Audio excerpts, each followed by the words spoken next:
मैंने देखा था उस वीडियो की लाइव को।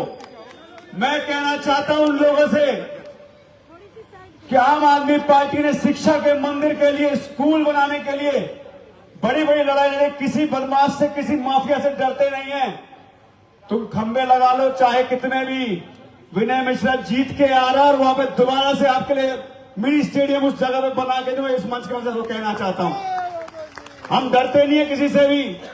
इसलिए नहीं डरते क्योंकि हमारे साथ ये जनता जिसके साथ है उसको किसी से घबराहट नहीं होनी चाहिए।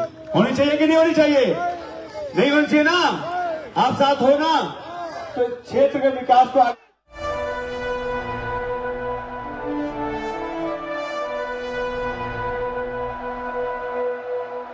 जगह दे।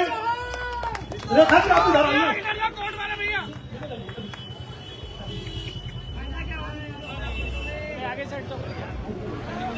अब मैं हमारे डाबरी वार्ड से निगम पार्षद श्रीमती तिलोत्तमा चौधरी जी और 118 वार्ड से सिन्नी राजेश यादव जी से निवेदन करूंगा कि उनका स्वागत करें। अब मैं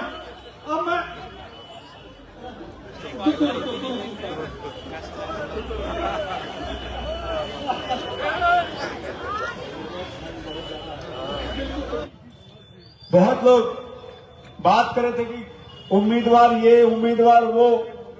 मुझे याद आया कि जब मैंने चुनाव जीतकर शपथ लिया था और शपथ लेने के बाद कुछ दिनों में पूरी दिल्ली में एक रात को ऐसा हवा फैला था कि दिल्ली में दंगा फैल गया। कितने लोगों को याद है वो रात जब पूरी दिल्ली में हो गया था कि दंगा फैल गया और सब रोड पे अफरा तफरी मच गई थी। सब अपने अपने घर में घुस गए थे। उस रात को आप ईमानदारी से बताना, आज मेरा फेसबुक लाइव होगा।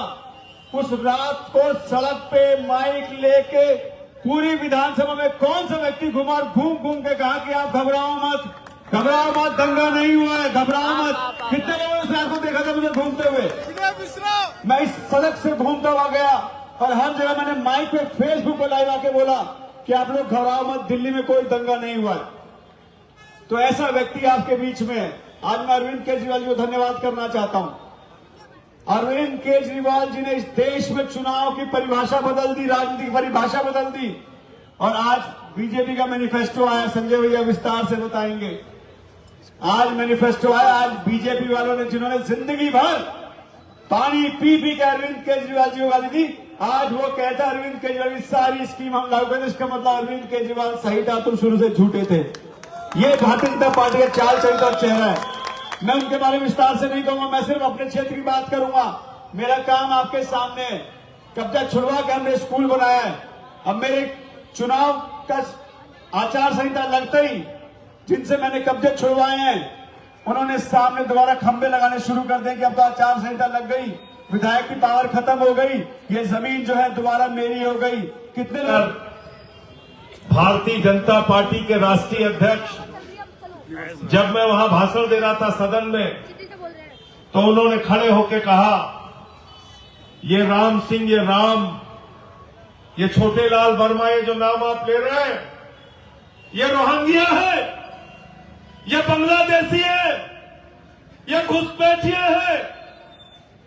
और मैंने वही सदन के अंदर बीजेपी के राष्ट्रीय अध्यक्ष जिसकी सत्ता है देश में, उनका मुंह पकड़ के कहा वहीं पे, मैंने कहा तुम्हारी हिम्मत कैसे हुई हमारे पूर्वांचल के लोगों को बांग्लादेशी, रोहिंग्या, घुसपैठिया कहने की? जो भी इस प्रकार की भाषा का इस्तेमाल करेगा, 5 फरवरी को मैं आपसे कहने के लिए आया हूं, हाथ जोड़कर विनती करने आया हूं, बीजेपी की जमानत जब्त कराकर उनको भेजना, बताना पूर्वांचल की ताकत क्या है, उनको बताना पूर्वांचल की ताकत क्या है। अभी 2 दिन पहले मैथिली ब्राह्मण समाज से आने वाले हमारे पूर्वांचल के भाई, छोटे भाई विधायक ऋतुराज झा को भारतीय जनता पार्टी के प्रवक्ता ने राष्ट्रीय टीवी चैनल पे ऐसी गाली दी मेरे साथियों, जिसको मैं आपके सामने बोल नहीं सकता। ये हमको गालियां दे रहे, हमें बांग्लादेशी कह रहे, हमें रोहिंग्या कह रहे। 30-30, 40-40 साल से इसी दिल्ली में श्रम और परिश्रम करके हमारे यूपी, बिहार, पूर्वांचल के भाइयों ने दिल्ली को बनाने का काम किया, दिल्ली को बढ़ाने का काम किया। हम किसी की गाली खाने यहां नहीं आए। इसलिए आपसे हाथ जोड़कर विनती करने आया हूं, जब अपना वोट देने के लिए जाना तो अरविंद केजरीवाल के काम को याद करके जाना। आज अरविंद केजरीवाल ने 12 टिकट दिल्ली के अंदर पूर्वांचल के लोगों को दिया। 12 टिकट दिया, 12 विधानसभा का टिकट।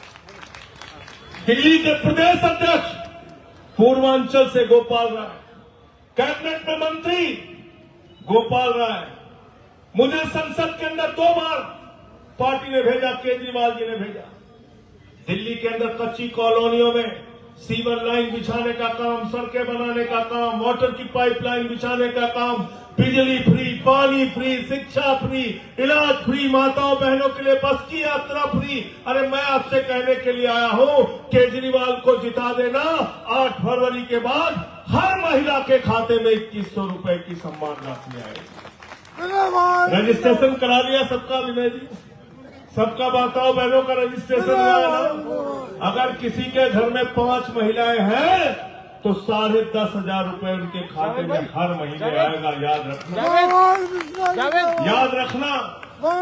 अभी चुनाव के अंदर आपको भड़काने के लिए, बहकाने के लिए, डमरू बजाने के लिए, झूठ बोलने के लिए भाजपा वाले आएंगे। और मैंने इनका नाम भारतीय झूठा पार्टी रख दिया, झूठ बोलने वालों की पार्टी। क्या बोला था मोदी जी ने? 2 करोड़ नौकरी हर साल देंगे। 11 साल में 22 करोड़ नौकरी मिल गई। क्या बताओ जरा, जोर से बोलिए। क्या बोला था? इतना काला धन लाएंगे, इतना काला धन लाएंगे, जहाज में लाद के लाएंगे, ट्रैक्टर में लाद के लाएंगे, बैलगाड़ी से लाएंगे। हर खाता में कितना दे दे? क्या कह रहे हैं? कितना? 15 लाख। 15 पैसे भी नहीं है। और हमारी माताओं बहनों ने अपने पति से छिपा के 1500 की नोट जो संदूक में रखी थी कि बेटी की शादी होगी तो ये पैसा काम आएगा, घर में कोई बीमार होगा तो ये पैसा काम आएगा, छोटा सा घर बनाना होगा तो ये पैसा काम आएगा। नरेंद्र मोदी ने नोटबंदी लगा के कहा, माताओं बहनों यही काला धन है, इसको लाइन में लग के जमा कर लो। वो भी खाली करा लिया, वो भी खाली करा लिया, वो भी खाली करा लिया। सेना में रहे महाबल मिश्रा जी, कहते 17 साल में हमारा जवान जाएगा और 21 साल में रिटायर हो जाएगा। बाप नौकरी करता रहेगा, बेटा रिटायर हो जाएगा। कह रहे अग्निवीर बन जाओ। वाह रे मोदी जी, तुम्हारा भतीजा जैसा जिसको बल्ला पकड़ना नहीं आता वो बीसीसीआई का चेयरमैन बनेगा और हमारे घर का जवान -50 डिग्री टेम्परेचर में सियाचिन में और +50 डिग्री टेम्परेचर में जैसलमेर में अग्निवीर बन के नौकरी करेगा। ये व्यवस्था हमें मंजूर नहीं। मोदी जी, मैं आपसे पूछना चाहता हूं, 75 साल की उम्र में आपको तीसरी बार प्रधानमंत्री बनना है और हमारे बेटों को कहते हो 21 साल में रिटायर हो जाओ। ये अग्निवीर योजना भारत की सीमा के साथ और भारत माता के साथ गद्दारी करने का काम बीजेपी ने किया है। इसका भी बदला इस बार लेना। और साथियों और दोस्तों, आप मुझे जरा बताइए, केजरीवाल साहब जब मुख्यमंत्री बने, उन्होंने पहला काम दिल्ली के अंदर क्या किया? सरकारी स्कूलों का दौरा किया। मकड़ी के जाले लगे रहते थे सरकारी स्कूलों में, बच्चे टाट पट्टी पे बैठ के पढ़ते थे, बेटियों के लिए टॉयलेट का इंतजाम नहीं था।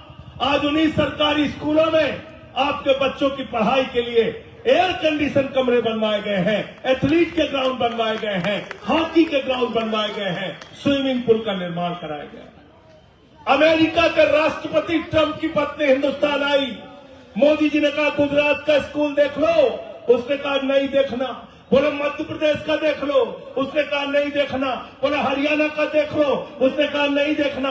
बोले यूपी का देख लो, उसने कहा नहीं देखना। तो फिर बोले देखना क्या है? तो कहने लगी हमें केजरीवाल और सिसोदिया का सरकारी स्कूल देखना है। पहले लोग कहते थे अमेरिका से सीखो, अमेरिका से सीखो। आज अमेरिका वाला कह रहा है केजरीवाल से सीखो, टोपी वालों से सीखो, आम आदमी पार्टी से सीखो। अरविंद केजरीवाल ने दिल्ली के अंदर जब झुग्गियों में जाते थे, माताएं बहनें हाथ पकड़ के कहती थी केजरीवाल साहब, घर का बिजली का बिल चुकाने के लिए गहना गिरवी रखना पड़ा, फ्रिज बेचनी पड़ी। इस दर्द को अरविंद केजरीवाल ने समझा। उन्होंने कहा गरीब के घर में रोशनी तो होनी चाहिए, लेकिन उस रोशनी की कोई कीमत नहीं होनी चाहिए। जीरो बिजली का बिल किया जीरो। नारे लगते हैं दिल्ली के अंदर, बिजली का बिल है जीरो और केजरीवाल है हीरो। केजरीवाल है हीरो। ये काम हमने दिल्ली के अंदर किया। पानी फ्री करने का काम किया, बिजली फ्री करने का काम किया। एक मजदूर, एक रेहड़ी पटरी वाला, एक हमारा रिक्शे वाला जब सुबह उठता था 300-400 की कमाई करके घर गया है, सुबह आंख खुलती थी तो पहले अपनी बेटी की तरफ उसका चेहरा जाता था, उसके बाद उसके बेटी को चेहरा देखने के बाद अपनी जेब की तरफ देखता था। वो सोचता था हमारी बिटिया कॉलेज कैसे जाएगी, 100 रुपए 150 रुपए कहां से लाऊंगा बस का किराया। लेकिन इस दर्द को केजरीवाल ने समझा। उन्होंने कहा माताओं बहनों के लिए बस की यात्रा पूरे दिल्ली में फ्री रहेगी और इस तरह जैसी स्कीम दिल्ली के अंदर लागू किया। दिल्ली में बुजुर्गों के लिए तीर्थ यात्रा अपनी की। आज भाजपाई लेके आए हैं, क्या कह रहे हैं, क्या कह रहे हैं? संकल्प पत्र। मीडिया वालों ने हमसे कहा कि ये संकल्प पत्र लेके आए हैं भाजपा वाले। मैंने कहा क्या लिखा है उसमें? कहने लगे वो 2100 रुपए की जगह 2500 कह रहे हैं। कह रहे हम भी बिजली फ्री देंगे। हमने कहा, फिर कह रहे हम भी पानी फ्री देंगे। कह रहे जो काम केजरीवाल ने किया है वो हम भी करेंगे। मैंने कहा अरे बेईमानो, जब असली मौजूद है तो डुप्लीकेट का क्या काम है? जब केजरीवाल असली मौजूद है, जो बिजली फ्री देगा, पानी फ्री देगा, शिक्षा फ्री देगा, इलाज फ्री देगा, बस की फ्री यात्रा कराएगा, बुजुर्गों की तीर्थ यात्रा कराएगा, 2100 रुपए की महिला सम्मान राशि देगा, पुजारियों को 8000 रुपए महीने का सम्मान राशि देगा, ग्रंथियों को 18,000 रुपए की सम्मान राशि पुजारियों और ग्रंथियों को हर महीने सम्मान राशि देने का काम करेंगे। जब केजरीवाल असली मौजूद है तो इन झूठों का क्या काम है भाई? कोई काम है क्या? तो ये इनका संकल्प मत पत्र नहीं है, ये क्या है? झूठ का पुलिंदा। क्या है ये? क्या है ये? तो इनके भारतीय झूठा पार्टी वालों पे भरोसा बिल्कुल मत करना। जब केजरीवाल ने बिजली फ्री किया तो विरोध किसने किया? जोर से बोलना, किसने विरोध किया? जब पानी फ्री किया तो विरोध किसने किया? जब सीसीटीवी लगवाया तो विरोध किसने किया? जब माताओं बहनों के लिए बस की फ्री यात्रा की तो विरोध किसने किया? अरे मोहल्ला क्लिनिक बनाया तो विरोध किसने किया? 2100 रुपए की महिला सम्मान राशि घोषित की तो विरोध किसने किया? जोर से बोलिए। 18,000 रुपए पुजारियों के लिए सम्मान राशि घोषित की तो विरोध किसने किया? संजीवनी स्कीम घोषित की तो विरोध किसने किया? तो जब सब चीज का विरोध किया तब करें वही करेंगे। भरोसा है भाजपाइयों पे? भरोसा है क्या? भरोसा है? अरे भरोसा नहीं है तो फिर 5 तारीख को सुबह 7 बजे लाइन में लग के इतनी बटन दबा देना, इतनी बटन दबा देना कि इनकी जमानत जब्त हो जाए। क्या चुनाव निशान है विनय मिश्रा का? झाड़ू। क्या निशान है? झाड़ू। जोर से बोलिए। कौन कौन झाड़ू की बटन दबाएगा? हाथ उठा के बताओ। मोहल्ले वालों से कौन दबाएगा झाड़ू की बटन? रिश्तेदारों से, अपने साथियों से, अपने दोस्तों से। झाड़ू बहुत काम की चीज होती है, बहुत काम की चीज होती है। घर की सफाई करनी हो तो क्या चाहिए? क्या चाहिए? क्या चाहिए? और मोहल्ले की सफाई करनी हो तो क्या चाहिए? और द्वारका की सफाई करनी हो तो क्या चाहिए? और दिल्ली की सफाई करनी हो तो क्या चाहिए? और देश की सफाई करनी हो तो क्या चाहिए? और भाजपाइयों के दिमाग पे जो भूत सवार है तो भूत उतारने के लिए क्या चाहिए?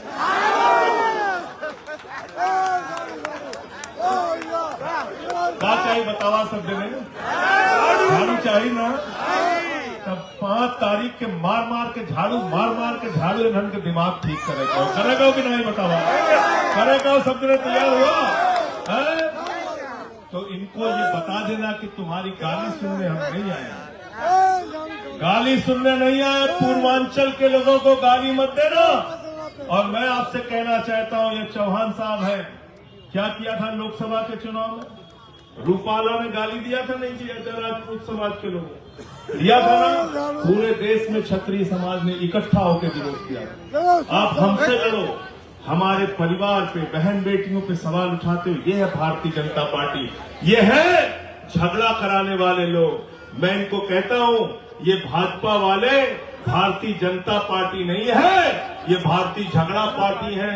हिंदू का मुसलमान से झगड़ा कराओ, हिंदू का सिख से झगड़ा कराओ, हिंदू का ईसाई से झगड़ा कराओ, फिर हिंदू का हिंदू से झगड़ा कराओ, जाट का गैर जाट से झगड़ा कराओ, मराठा का गैर मराठा से झगड़ा कराओ, पहलवान का पुलिस के जवान से झगड़ा कराओ, किसान का पुलिस के जवान से झगड़ा कराओ। तो ये भारतीय झगड़ा पार्टी है। ये झगड़ा करने वालों को अब की रगड़ा करके यहां से भगाना। झगड़ा वालों का रगड़ा करना है कि नहीं करना है? बता, करना है ना? अब की रगड़ा करके इनको भगा देना, यहां से भगा देना। आप सबका बहुत बहुत शुक्रिया, बहुत बहुत धन्यवाद। इस भरोसे से मैं यहां से जा रहा हूं कि 8 फरवरी को जब परिणाम निकलेगा तो द्वारका की सीट पहले नंबर पे हमको जीत के मिलनी चाहिए। तैयार हो सब लोग? तैयार हो ना? इनकलाब, आम आदमी पार्टी